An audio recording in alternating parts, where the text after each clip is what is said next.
أعوذ بالله من الشيطان الرجيم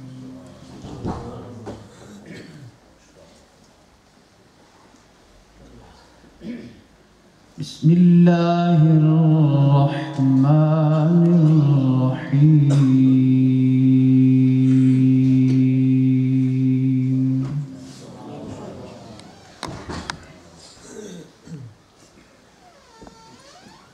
ألا إن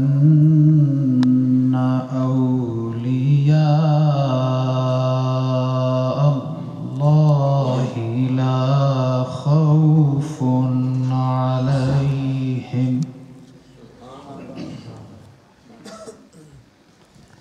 لا خوف عليهم ولا هم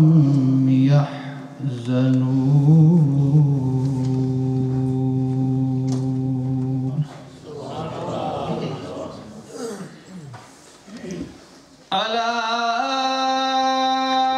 إن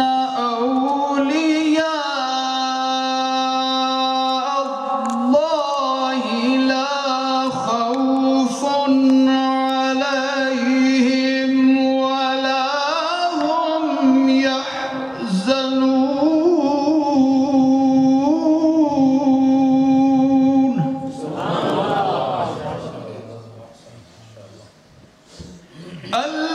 الذين آمنوا وكانوا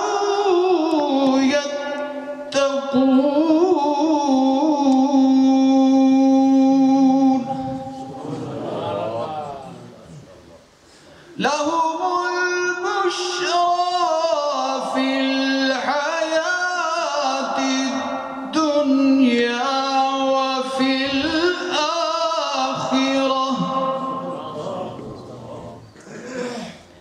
لا تبديل لكلمات الله ذلك هو الفوز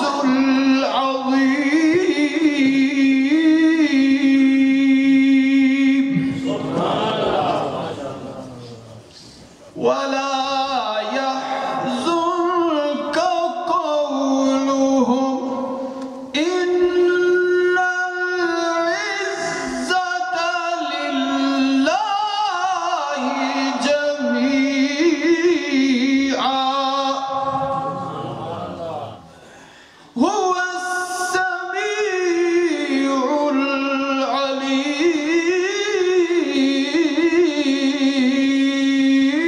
العليم ألا إن لله من في السماوات ومن في الأرض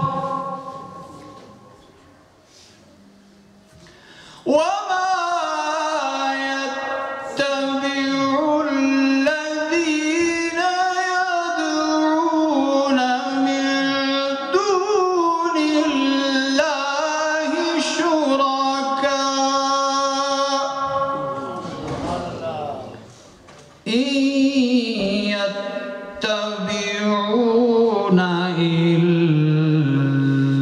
الظن وإن هم إلا يخرصون صدق الله العظيم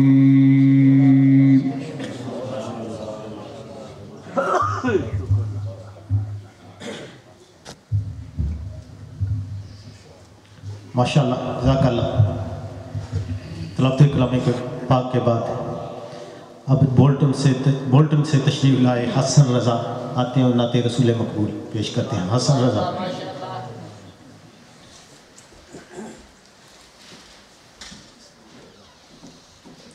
صلی اللہ علیہ یا رسول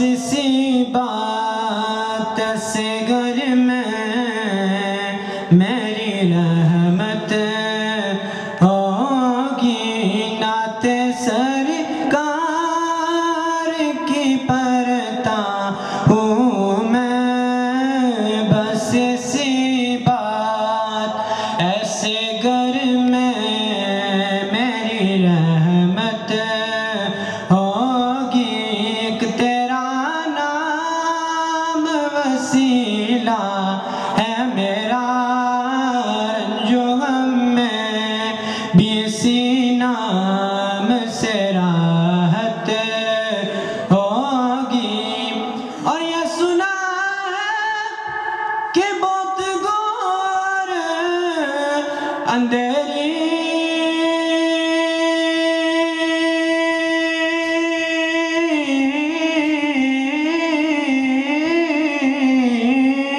ہوگی پر قبر کا خوف نہ رکھنا اے دل وہاں سرکار دو عالم کی زیارت ہوگی نعت سرکار کی پڑھتا ہوں میں بس اسی بات ایسے گر میں میری رحمت ہوگی ایک تیرا نام وسیلہ ہے میرا رنج و غم میں بھی اسی نام سے راحت ہوگی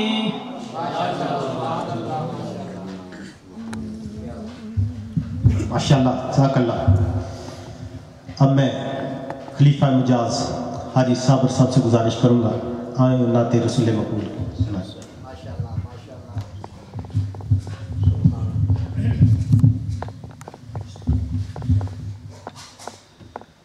صلی اللہ علیہ یا رسول اللہ وسلم علیک یا حبیب اللہ علیک یا رسول اللہ وسلم علیک یا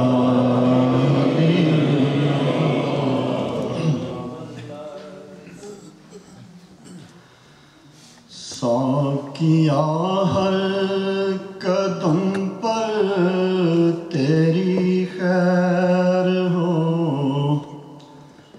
ساقیا ہر قدم پر تیری خیر ہو میں کشی کا صدا دور چلتا رہے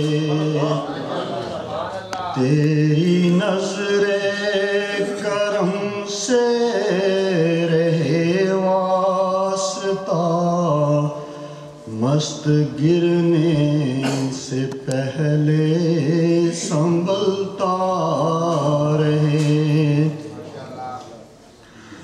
مل گئی جس کو مرشد کے قدموں میں جا خوف اس کو نہیں کچھ بھی ہے موت کا مل گئی جس کو مرشد کے قدموں میں جا خوف اس کو نہیں کچھ بھی ہے موت کا در حقیقت یہ ہے زندگی کا مزہ سامنے یار وہ دم نکلتا رہے در حقیقت یہ ہے زندگی کا مزہ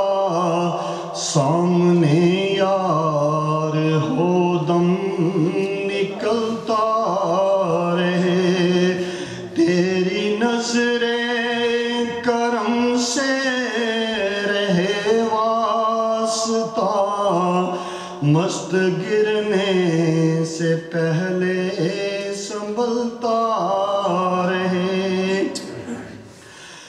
جن سے روشن ہوئے میرے بخت سیاہ، جن کے دامن میں مجھ کو ملی ہے پناہ، جن سے روشن ہوئے میرے بخت سیاہ، جن کے دامن میں مجھ کو ملی ہے پناہ، میرے مولا نہ بدلے پیا کی نگاہ، چاہے سارا زمانہ بدلتا رہے، میرے اللہ نہ بدلے پیا کی نگاہ، چاہے سارا زمانہ بدلتا رہے، ساقیا ہر قدم پر تیری خیر ہو، میں کشی کا صدا دور چلتا رہے، مرشد پار ساجس پہ راضی ہوا، اس پہ راضی خدا اور حبیب خدا، مرشد پار ساجس پہ راضی ہوا، اس پہ راضی خدا اور حبیب خدا، جس کے ہاتھوں میں دامن نہ ہو یار کا، حشر کے روز وہ ہاتھ ملتا رہے، جس کے ہاتھوں میں دامن نہ ہو یار کا، حشر کے روز وہ ہاتھ ملتا رہے۔ اور آخری شعر ہے، میری ہر دم ناصر یہی ہے دعا، سب پکاریں مجھے نیروی کا گدا، میری ہر دم ناصر یہی ہے دعا، سب پکاریں مجھے نیروی کا گدا، مولا روشن رہے شمع کبریا، یہ چراغ محبت بھی جلتا۔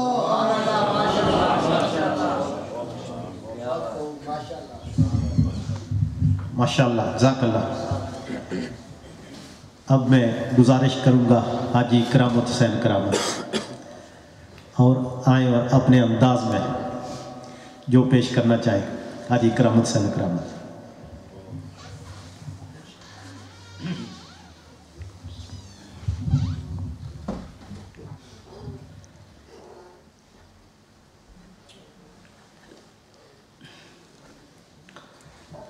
صلی اللہ علیہ یا رسول اللہ وسلم علیہ یا حبیب اللہ۔ دو شعر منقبت کے،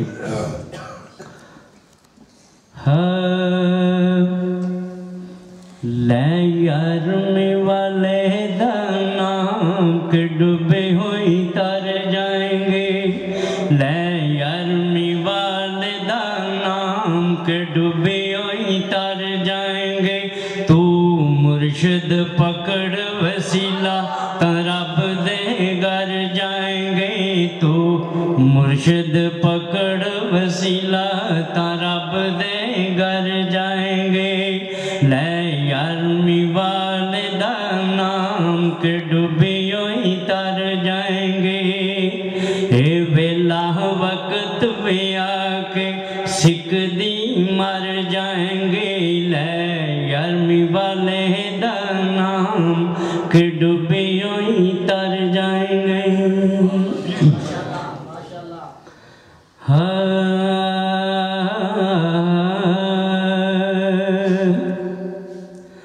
سرکار دے کمبل دیوان موجمان دے حضور دے کمبل دیوان موجمان دے سرکار دے کمبل دیوان موجمان دے کلی ساڑے دلاں والی پھلاں وانگوں کھلی جدوں دی حضور دی غلامی سانوں ملی او صدقے جاواں عرشاں دے سونے مہمان دے او سرکار دے کمبل دیوان موجمان دے حضور دے کمبل دیوان موجمان دے سرکار دے کمبل دیوان موجمان دے تینوں ساڈے نبی دیاں شاناں دا حساب نہیں پوری کائنات وچ سونے دا جواب نہیں تینوں ساڈے نبی دیاں شاناں دا حساب نہیں پوری کائنات وچ سونے دا جواب نہیں وہ سارے نبی رل کے بھی نہیں آدھی شان دے وہ سرکار دے یہ کمبل دیوان موجمان دے حضور دے کمبل دیوان موجمان دے وہ سرکار دے کمبل دیوان موجمان دے چہریاں تے نور ٹھنڈ سینیاں چ رہندی اے اودیاں غلاماں نوں تے تھوڑ کوئی نہ رہندی چہریاں تے نور ٹھنڈ سینیاں چ رہندی اے اودیاں غلاماں نوں تے تھوڑ کوئی نہ رہندی ایو نے نشانی ادا جشن منان دے وہ سرکار دے کمبل دیوان موجمان دے حضور دے کمبل دیوان موجمان دے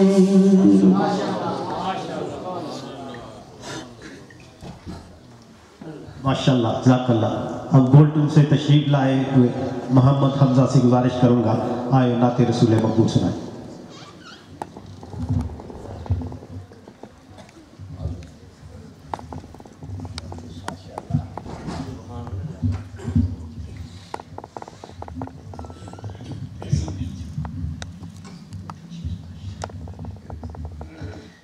صلی اللہ علیہ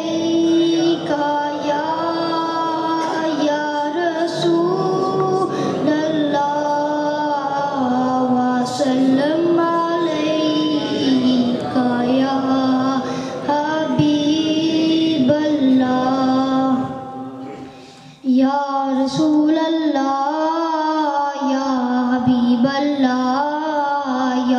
رسول اللہ یا حبیب اللہ میری قسمت جگانے کو نبی کا نام کافی ہے میری قسمت جگانے کو نبی کا نام کافی ہے ہزاروں غم مٹانے کو نبی کا نام کافی ہے یا رسول اللہ یا حبیب اللہ یا رسول اللہ یا حبیب اللہ نبی کا نام لیتا ہوں سکون قلب ملتا ہے نبی کا نام لیتا ہوں سکون قلب ملتا ہے نبی کے اس دیوانے کو نبی کا نام کافی ہے یا رسول اللہ یا حبیب اللہ یا رسول اللہ یا حبیب اللہ جب پوچھا کمال والے نے کہا صدیق اکبر نے جو پوچھا کمال والے نے کہا صدیق اکبر نے میرے سارے گھرانے کو نبی کا نام کافی ہے یا رسول اللہ یا حبیب اللہ یا رسول اللہ یا حبیب اللہ یہی کہتا ہے شاہد بھی یہی سب لوگ کہتے ہیں یہی کہتا ہے شاہد بھی یہی سب لوگ کہتے ہیں کہ اس سارے زمانے کو نبی کا نام کافی ہے یا رسول اللہ یا حبیب اللہ یا رسول اللہ یا حبیب اللہ ماشاءاللہ جزاک اللہ اب جو حضرات رہ گئے ہیں ان سے معذرت آخر میں پاکستان سے تشریف لائے ہوئے نور الحسن نوری قبلہ صابر شاہ صاحب کے بھائی ہیں ان سے گزارش کروں گا آئیں اور نعت رسول مقبول سنائیں جناب نور الحسن نوری شاہ صاحب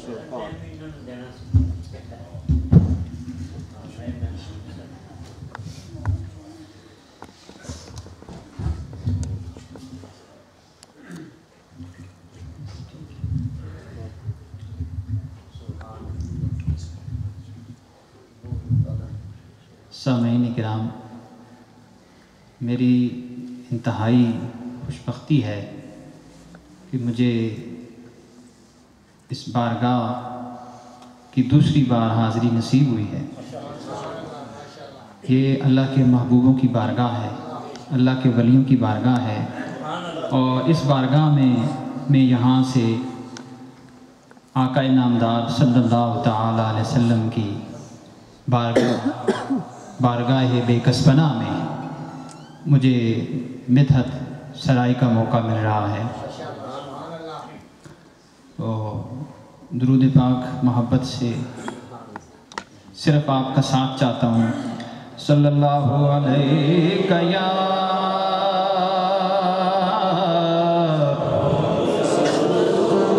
رسول اللہ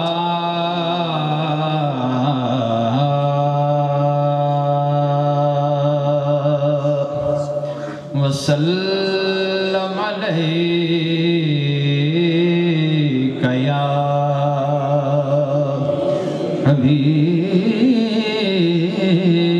حبیب اللہ محبت کے ساتھ پڑھیے صلی اللہ علیہ یا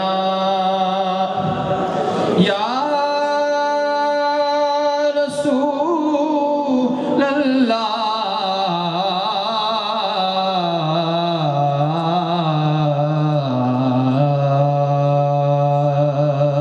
وسلم علیک یا حبیب اللہ تیرے کرم کا بھکاری ہوں میں کہاں جاؤں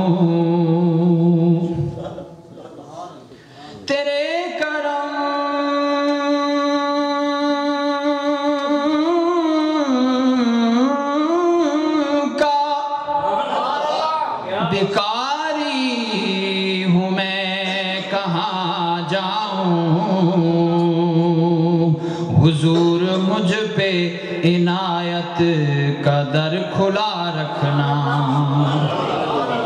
حضور مجھ پہ عنایت کا در کھلا رکھنا، اور حضور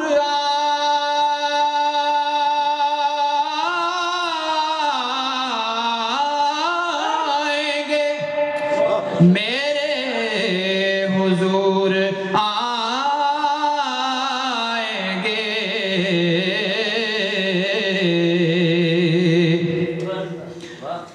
نبی کی یاد سے پھولوں، نبی کی یاد کے پھولوں سے گھر سجا رکھنا، نبی کی یاد کے پھولوں سے گھر سجا رکھنا، نہیں ہے مجھ کو ضرورت کسی سکندر کی، نہیں ہے مجھے کو ضرورت کسی سکندر کی، میں تیرے در پہ جھکا ہوں، مجھے جھکا رکھنا، نبی کے در کے فقیروں کا احترام کرو، نبی کے در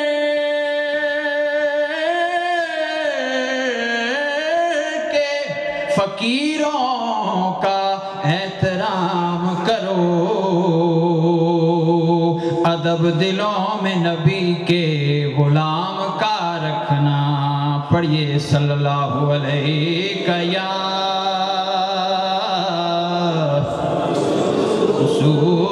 رسول اللہ وسلم علیہ یا حبیب اللہ،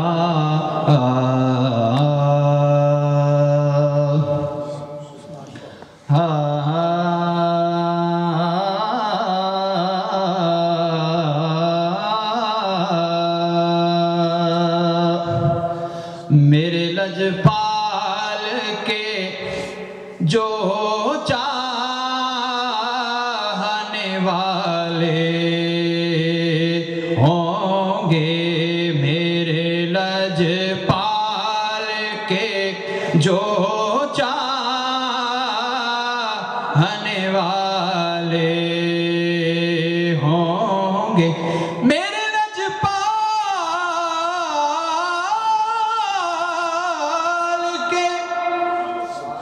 جو چاہنے والے ہوں گے،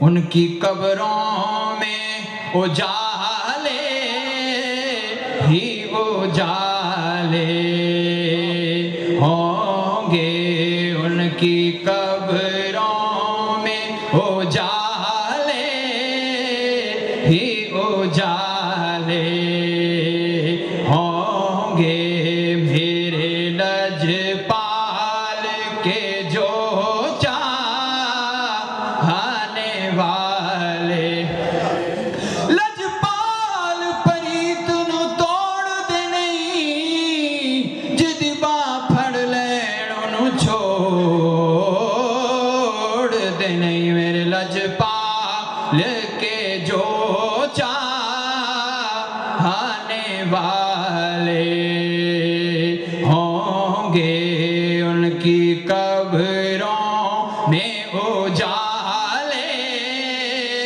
ہی اجالے، روزائے سرور عالم پہ کریں گے جو سوال، روزائے سرور عالم پہ کریں گے جو سوال، ان گداؤں پہ کرم حق کے نرالے ہوں گے، ان گداؤں پہ کرم حق کے نرالے ہوں گے، ان کی قبروں میں اجالے ہی اجالے، جو گناہگار سجائیں گے نبی کی محفل، جو گناہگار سجائیں گے نبی کی محفل، ان پہ سرکار کی رحمت کے دو شالے ہوں گے، ان پہ سرکار کی رحمت کے دو شالے ہوں گے، ان کی قبروں میں اجالے ہی اجالے، کوئی زحمت بھی قریب ان کے نہ آئے گی کبھی، کوئی زحمت بھی قریب ان کے نہ آئے گی کبھی، جن کے لب پر تیری رحمت کے حوالے ہوں گے، جن کے لب پر تیری رحمت کے حوالے ہوں گے، مشکلوں میں جب صدا دیتا ہوں میں سرکار کو،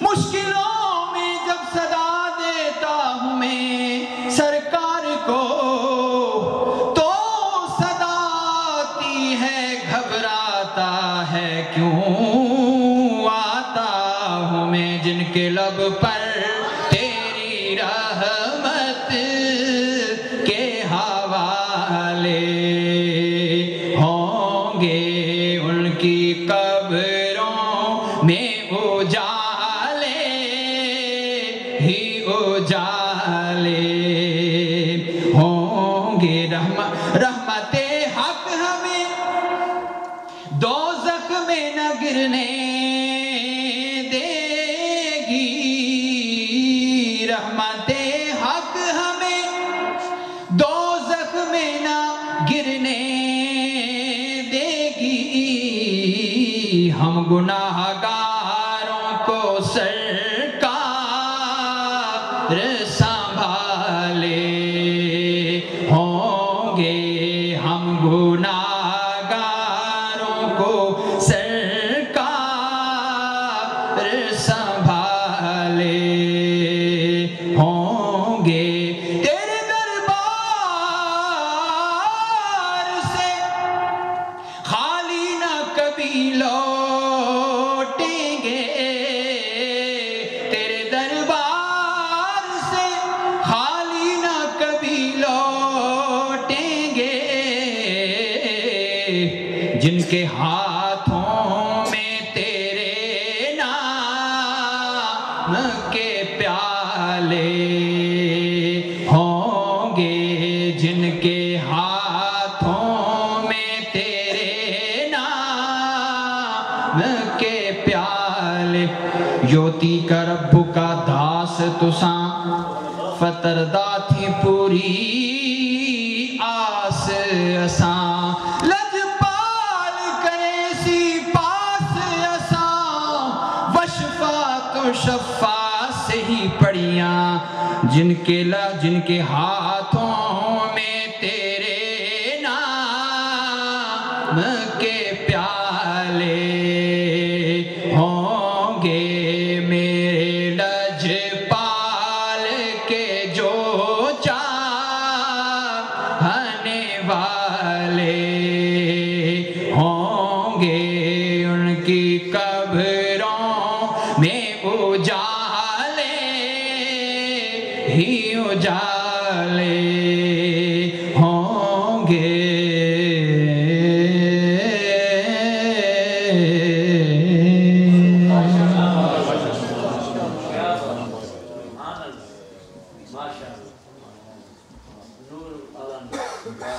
اللہ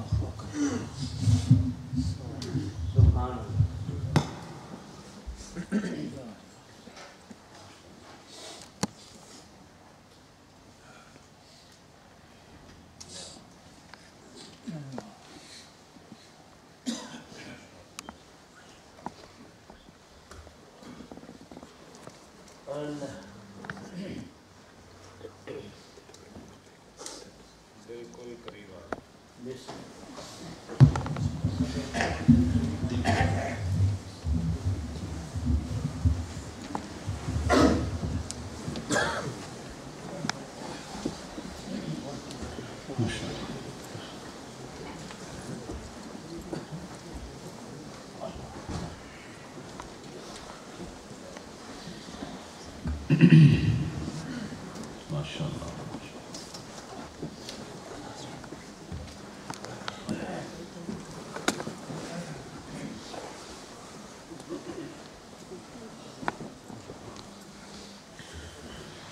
الحمد للہ رب العالمین والصلاة والسلام علی محمد وعلی آلہ واصحابہ اجمعین. میرے ساتھ مل کر الصلاة والسلام علیک یا رسول اللہ وعلی آلک واصحابک یا رحمت للعالمین. ماشاءاللہ.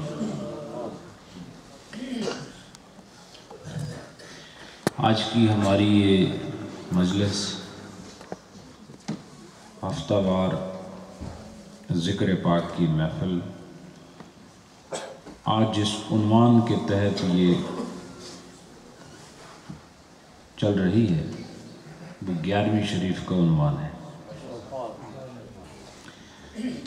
یہ ہماری ہی مجلس کا خاصہ اور اس کا امتیاز ہے کہ ہماری 11ویں شریف کی مجلس میں بھی فقہ کے مسائل بیان ہوتے ہیں اور یقیناً اسی سے غوث الاعظم کی روح خوش بھی ہوگی اور وہ علم جو علم نافع کہلاتا ہے. علم نافع کیا ہوتا ہے؟ نفع. مجھے پتہ آپ ذہین لوگ ہیں، نفع کو نہیں بولتے ہیں، لیکن نبی اور خدا کی بات میں صرف نفع ہی نفع ہوتا ہے اور شریعت مصطفیٰ صرف نفع ہے. نعت خوانی ہماری غذا ہے روحانی، وہ ہو گئی. تلاوت خیر و برکت کے حصول کے لیے ہماری ہر مجلس کی سرے پر نظر آتی ہے.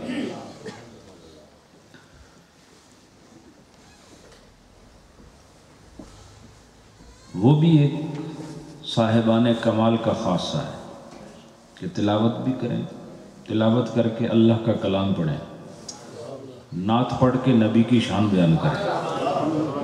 اور ہماری محفل میں فقہ بیان کر کے نبی نے جو تحفہ لایا ہے اس کو سمجھنے کی کوشش کریں. پھر وہ طریق اور وہ تسلسل اور وہ روحانی خزانہ کہ جس سے جسم امیر نہیں ہوتا، روح امیر ہوتی ہے. اللہ کا ذکر، اس سے بھی ہم ہی لوگ فائدہ اٹھاتے ہیں. سوچو تو ہم کتنے امیر لوگ ہیں، کتنے خاص لوگ ہیں. ہم بہت خاص لوگ ہیں اور ہم بہت اچھے لوگ ہیں. ویسے تو اچھا نہیں ہوتا اپنی اچھائی بیان کرنا، لیکن اگر ہم اپنے آپ کو یوں دیکھیں تو پھر اچھائی نظر نہیں آتی. لیکن مجلس کو دیکھیں پھر اپنے آپ کو دیکھیں تو اچھا لگتا ہے. اس سے پتہ چلے کہ نیکوں کی سنگت وہ پارسا کہ جن کی پارسائی نے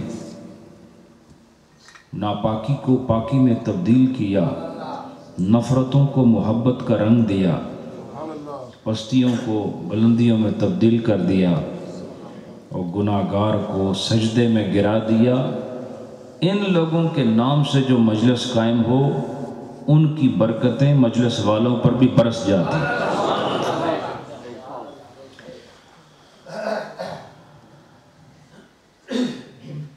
جو درس بیان ہوتا ہے، جو گفتگو ہوتی ہے، ایک تو اس گفتگو میں جو ہم یہاں پیش کرتے ہیں اس میں ہم دائیں بائیں نہیں بھاگ سکتے جیسے تقریروں میں لوگ بھاگ جاتے ہیں. اس میں تو ٹو دا پوائنٹ ایگزیکٹلی وہی چیز بیان کرنی پڑتی ہے جو شریعت کا مسئلہ ہے.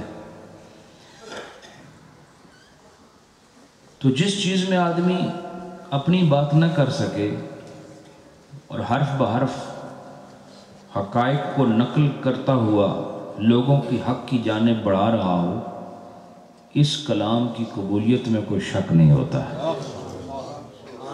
بعض اوقات لوگ فرط جذبات میں، گفتگو کے تلاطم میں ایسے غرق ہوتے ہیں کہ ناجائز باتیں بھی تقریری جوش میں کہہ جاتے ہیں، لیکن یہ جو بیان ہو رہا ہے، چونکہ شریعت فقہ کو سوچنے کے لیے ہوش کی ضرورت ہے، تو جب تک آدمی ہوش میں ہوتا ہے وہ جوش کی طرف جاتا ہی نہیں، تو گمراہ ہونے کا سوال ہی نہیں۔ تو ہر اعتبار سے اس مجلس میں شرکت، شمولیت، حاضری یہ خیر و برکت کے حصول کا ایک خوبصورت ذریعہ ہے۔ مسائل کی طرف بڑھتے ہیں، اور ہاں آج کی خصوصی یہ جو محفل 11ویں شریف کی ہے، اس کا اہتمام ہمارے بولٹن کے ساتھیوں نے، ہمارے محترم حاجی صاحب اور ان کے گھرانے کے جملہ افراد جو دربار عالیہ نیریاں شریف کے بڑے سچے سچے موتی ہیں، وفادار مرید ہیں، تو ان کے گھرانے کا ایک چشم و چراغ بہت بیمار ہے، تو اس کی صحتیابی کے لیے ہم نے انشاءاللہ دعا کرنی ہے۔ تو دعا ہم کریں گے، ہم وہ کریں گے جو ہمارا کام ہے، اور وہ کرے گا جو اس کا کام ہے انشاءاللہ۔ انسان مانگتے ہوئے اچھا لگتا ہے، وہ دیتے ہوئے اچھا لگتا ہے۔ تم مانگتے رہو تاکہ اچھے لگو، اور وہ ہے ہی اچھا۔ وہاں تو برائی کا شائبہ کرنے والا بھی ایمان سے اس کا رشتہ ہی نہیں، وہاں اچھائی ہی اچھائی۔ نماز کے مکروہات کا بیان ہو رہا ہے۔ وَيُكْرَهُ عَقْصُ شَعْرِهِ وَهُوَ جَمْعُ الشَّعْرِ عَلَى الرَّأْسِ۔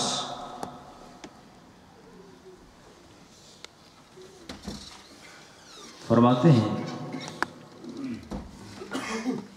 کہ نماز کی حالت میں سروں کے اوپر جوڑا بنانا بالوں کا، عقص شعر کیا ہے وہ بتا رہے ہیں، وَهُوَ جَمْعُ الشَّعْرِ عَلَى الرَّأْسِ وَشَدُّهُ بِشَيْءٍ حَتَّى لَا يَنْهَلْ، کہ بالوں کو سر پر اکٹھا کیا جائے۔ کیا کیا جائے؟ شعر کہتے ہیں عربی میں بال کو، اور جمع کا مطلب جمع کرنا، بالوں کو ایک جگہ، جمع الشعر، بالوں کو ایک جگہ جمع کرنا، اکٹھے کرنا، علی الرأس، سر کے اوپر، وشدہ بشیء، اور پھر اسے کسی چیز سے باندھ دینا۔ شد کا مطلب کیا ہوتا ہے؟ باندھنا، ٹھیک ہے، مضبوط کرنا۔ حتی لا ینحل، اتنا اس کو باندھنا کہ پھر وہ جو اس نے باندھا ہے وہ کھل نہ سکے۔ تو وہ ایسے ہوتے ہیں، بالوں کو اکٹھا کر کے ایک گیند نما صورت بالوں کی بنا کر، اس حال میں نماز پڑھنا یہ مکروہ ہے۔ کیا ہے؟ مکروہ۔ واختلف الفقہاء فیہ علی اقوال، تو مختلف اقوال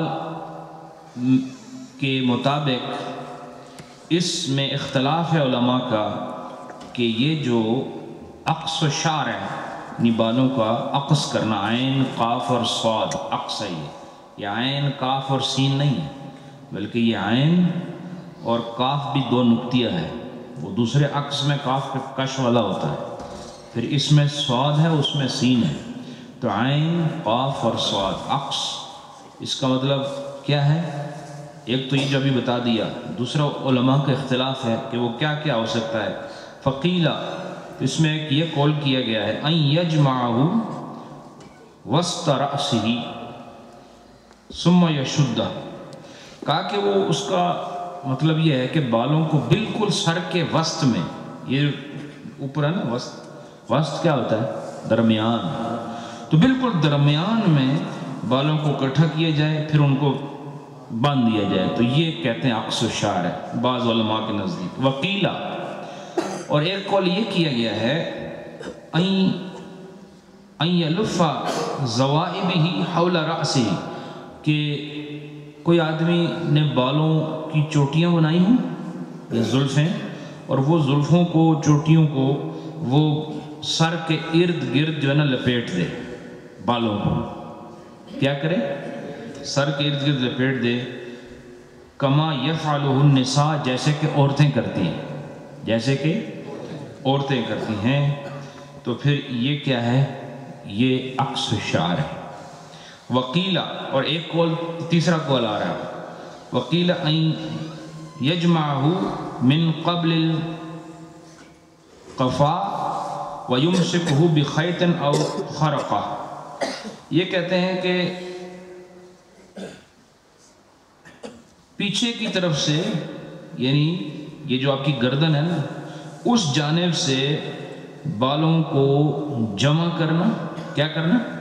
جمع کرنا، اور پھر اس کو وَيُمْسِكُهُ بِخَيْطٍ، تو پھر اس کو کسی دھاگے سے باندھ دے، او خرقہ، یا کسی کپڑے سے، کسی ٹوٹے سے، ہماری زبان میں اس کو لیر کہتے ہیں، کشمیری زبان میں، یا کسی لیرے نال اس کی بن چھوڑو، تو وہ جو ہے اس کو خرقہ کہتے ہیں، تو اس کے ذریعے اس کو باندھ دیا جائے۔ وَكُلُّ ذَلِكَ مَكْرُوهٌ، کہتے ہیں اس میں سے جو بھی صورت آدمی کرے، کُلُّ ذَلِكَ، یعنی یہ تعریفات میں اختلاف ہے، لیکن اس اختلاف کے باوجود ان میں سے جو بھی کام کیا تو ایسی صورت کے اندر نماز پڑھنا یہ کیا ہے؟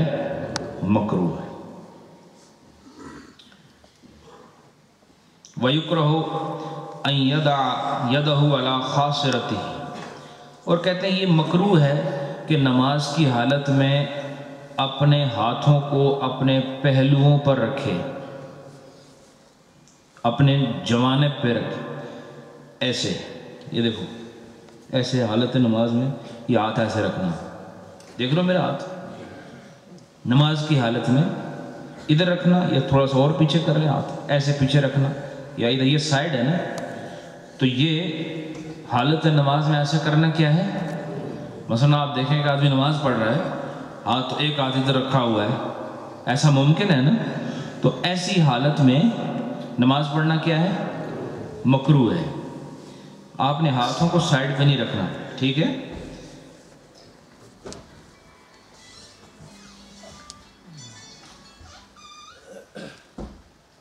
دروشی پڑھیے، اللہم صلی علی سیدنا و مولانا محمد و اصحاب محمد و بارک وسلم۔ وَيُكْرَهُ التَّخَصُّرُ أَيْضًا خارج الصلاة، وہ کہتے ہیں یہ پہلوؤں پر، سائڈوں پر یوں ہاتھ رکھنا ایسے، یہ نماز کے بعد بھی مکروہ ہے۔ اب آپ غور کرو کہ اسلام آپ کو کھڑے ہونے اور بیٹھنے کا طریقہ بھی سمجھا رہا ہے، اس سے کامل مذہب اور کیا ہوگا؟ آپ ایک آدمی کو دیکھیں جس نے ہاتھ نیچے کر کے کھڑا ہو یا ہاتھ باندھ کے کھڑا ہو، وہ خوبصورت لگے گا، لیکن روڈ پر کھڑا ہو، گھر میں ہو، اور ایسے کھڑا ہے، عجیب لگے گا، مجھے بتاؤ اچھا لگے گا؟ تو ہاتھوں کو اس طرح جوانب پر رکھنا، سائڈوں پر رکھنا، یہ نماز کے باہر اگر مکروہ ہے، جب لوگوں کے سامنے ہو تو مکروہ ہے، تو جب خدا کے سامنے ہو تو پھر مکروہ کیسے نہیں ہے؟ تو اللہ تو زیادہ اس بات کا حقدار ہے کہ اس سے حیا کی جائے، اور اسی لیے فقہا نے یہ بھی فرمایا ہے کہ ہم لوگ اگر شادی میں جائیں تو سب سے اچھے کپڑے پہنتے ہیں، ایسا ہے کہ پاکستان جاؤ، بار بار پاکستان کی مثال دیتا ہوں چونکہ میں نے بڑے بڑے فارمی مرغے دیکھے ہیں پاکستان جاتے ہوئے کوٹ پینٹ کے اندر، ادھر جو ہے وہ ان کی عجیب حالت ہوتی ہے، تو وہاں جانے کے لیے اعلیٰ لباس، شادیوں میں اعلیٰ لباس، دعوت پر جا رہے ہیں اعلیٰ لباس، اور نماز میلے کچیلے کپڑے پرانے جیسے مل جائے اسے پڑھ لیتے ہیں۔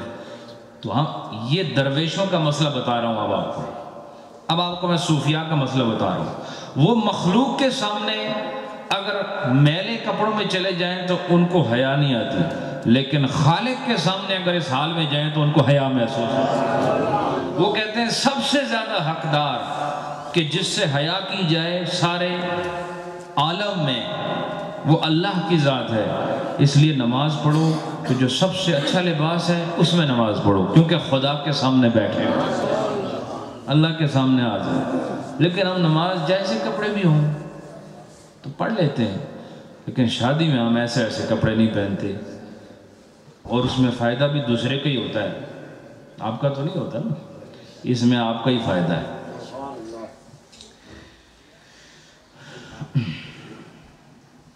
اس کے بعد وَيُكْرَهُ أَن يَلْتَفِتَ يُمْنَةً أَوْ يُسْرَةً، اور یہ بھی مکروہ ہے کہ نماز کی حالت میں دائیں بائیں توجہ کرے۔ اب یہ توجہ کی آگے تشریح کر رہے ہیں، وہ کیا؟ بِأَن يُحَوِّلَ بَعْدَ وَجْهِهِ عَنِ الْقِبْلَةِ، وہ یہ کہ وہ اپنے چہرے کے بعض حصے کو وہ قبلے سے دائیں یا بائیں جانب تھوڑا بہت موڑ لے، تو یہ اپنے چہرے کو اصل میں دائیں بائیں متوجہ کرنے کے مترادف ہے، جو کہ مکروہ ہے۔ مثلا حالت نماز میں چہرہ تھوڑا سا ادھر کیا، اب تھوڑا سا چہرہ ادھر کرنے سے نماز نہیں ٹوٹتی، تھوڑا سا چہرہ ادھر کیا حالت نماز میں تو نہیں ٹوٹتی، لیکن چہرے کو دائیں بائیں حرکت دینا حالت نماز میں یہ کیا ہے؟ مکروہ ہے۔ دائیں بائیں دیکھنے کی حاجت نہیں، دائیں بائیں تو آدمی دیکھے جب کوئی دائیں جانب سے اس کو بلاتا ہے تب دیکھتا ہے، یا بائیں جانب سے کوئی بلائے تب دیکھتا ہے، یا دائیں جانب کوئی حادثہ ہو تو تب ادھر دیکھتا ہے، بائیں جانب کوئی آواز پیدا ہوئی اونچی تب وہ دیکھتا ہے ادھر۔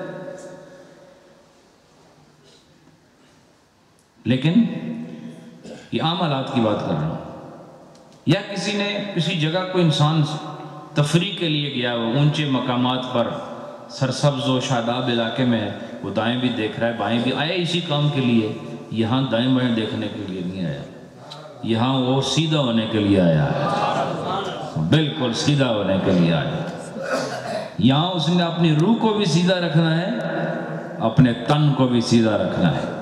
تو یہ جو نماز مکروہات سے بچی ہوئی نماز ہو، یہ کامل نماز ہوتی۔ فَأَمَّا أَن يَنظُرَ بِمُؤْقِ عَيْنِهِ وَلَا بِحَوْلِ وَجْهِهِ فَلَا بَأْسَ بِهِ، اور کہتے ہیں اگر کسی نے یہ مؤق پڑھنے میں ذرا مشکل ہے، میم کے بعد حمزہ ہے، حمزہ کے بعد قاف ہے، اور حمزہ کے اوپر وقف کرنا ہے، تو یہ مشکل ہو جاتا ہے پڑھنا۔ تو بِمُؤْقِ عَيْنِهِ یہ کیا ہوتا ہے؟ جس کو ادبی زبان میں گوشہ چشم کہتے ہیں، یعنی آنکھ کے کناروں سے۔ اب ایک آدمی نے دائیں بائیں دیکھنے کے لیے سر نہیں ہلایا، لیکن آنکھیں دائیں اور بائیں کرتا ہے، آنکھوں کے کنارے سے، کبھی اس کنارے سے کبھی اس کنارے سے، یعنی گوشہ عین سے، آنکھوں کی سائڈ سے، آنکھوں کے اطراف سے اپنا جو فیس ہے وہ موو نہیں کرتا۔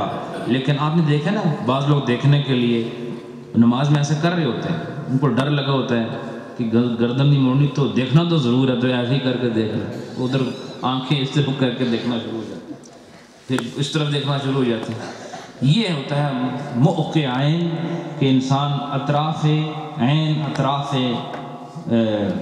جو نظر ہے اس سے دیکھے اور چہرے کو دائیں بائیں نہ پھیرے، تو فرماتے ہیں کہ فلا بأس بہ، اس میں کوئی حرج نہیں ہے۔ حرج نہیں کا مطلب یہ نہیں کہ آپ دیکھنا شروع کریں، اس کا معنی یہ ہے کہ اس سے نماز مکروہ نہیں ہوتی، نماز مکروہ۔ تو جو آنکھ ادھر ادھر کر کے دیکھتا ہے نا، چونکہ یہ عمل تھوڑا ہے نا، اس لیے اس کو کراہت کے باب سے اٹھا دیا، اور جو سر ہلائے گا تو یہ پھر نماز مکروہ ہو جائے گی۔ تو یہ مسئلہ آپ کو پتہ تھا پہلے؟ بولو نا، آپ کو فائدہ ہوا؟ بولو نا، سارے بولو۔ آپ لوگ صرف پاؤنڈ کے اندر ہی فائدہ نظر آتا ہے آپ کو، بس ساری نہیں لاتے آپ لوگ، یہاں سارے لانے کا موقع ہلاتے نہیں، نماز میں ہلاتے ہو۔ ماشاءاللہ، اللہ برکت۔ اس کے بعد